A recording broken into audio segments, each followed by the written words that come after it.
আজকে আমরা আইলাম দার্জিলিং এটাও মানে দার্জিলিং থেকে লাহে লাহে ধীরে ধীরে নিচে নেমে আসতেছি। তো ফার্স্ট একটা আমরা যেটা পয়েন্ট পেলাম এটার নাম হলো মানে পয়েন্ট ভিউ। এখানে আইসা যদি আপনারা কোন যে পয়েন্টে ঘুরবো, কয়টা পয়েন্ট আছে দার্জিলিংয়ে আপনাদেরকে ঘুরাবো 12টা পয়েন্টে।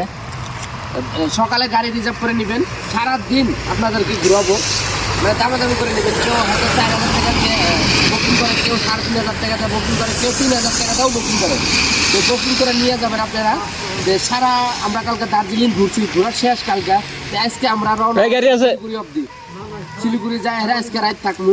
যে আমরা ফার্স্ট পয়েন্ট ভিউ পাইলাম। পয়েন্ট ভিউর আপনাদেরকে একটা ভিডিও দেই।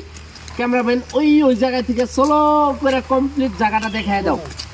হ্যাঁ, একদম সুন্দর করে দেখায় দিবা যাতে মানুষের দেখতে পারে, মানে পুরো স্পিড দিবা না, তাহলে মানুষের দেখা অসুবিধা হবে।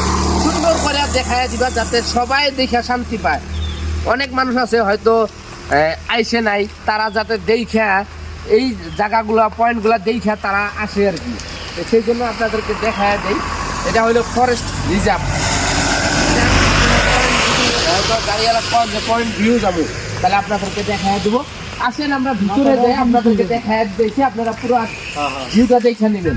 আর কত মজা লাগে আপনারা এখানে আসার পরে, মানে যদি মোবাইলেও দেখেন তথাপিও তো হয়তো সুন্দর ভিউটা মনে হবো না, কিন্তু আসার পরে আপনাদেরকে সুন্দর মনে হবো। কিন্তু এখানে টিকিট কাউন্টার আছে।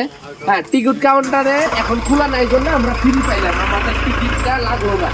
আর এটা খোলা আছে, এদিক থেকে অল্প একদম সুন্দর করে দেখায় দেন তো এটা। হ্যাঁ, দেখায় দেন পুরা একদম সুন্দর করে পুরা ভিউটা দেখায় দেন, অনেক সুন্দর। গোড়াটাও দেখায় দিবেন, গোড়াটা একদম একটার পরে উপরে। আমার একটা আইডিয়া, আমাদের এখানে যে সেগুন গাছগুলোর অনেক দাম হয়, এই গাছগুলোর বোধহয় অনেক দাম হয় যে দার্জিলিং এর, হয় না? এই গাছগুলোর বলে দাম হয়। তে আসেন আপনাদেরকে এই ব্রিজটা দেখায় দেই। আসেন ক্যামেরাম্যান, দেখেন পিছলা জায়গাটা আমার পছন্দ আছে, কিন্তু অল্প মানে পিছলা আছে। অসাধারণ জায়গা, অসাধারণ, মানে আশায় প্রকাশ করার মতো আমাদের ক্ষমতা নাই। এটা কি চন্দন গাছ নাকি? না, চন্দন গাছ কি লাল গাছটা কি গাছ আপনারা একটু কমেন্টে যদি জানেন চন্দন গাছ না কি গাছ এটা হইতে পারে, কিন্তু আসলে তো জানি না চন্দন গাছটা কিরকম হয়, আমরা জীবনে দেখিও নাই। কেমন মানে এদিক দিয়ে আসেন, এখানে আসলে এই যে ব্রিজটা যে আপনি কেমন ওই দিকটা নিচের থেকে দেখাই দেন যে এই ব্রিজটা যে আছে এটা কাঠের ব্রিজ। চন্দন কাঠই হবো নাকি, যদি হবো দামি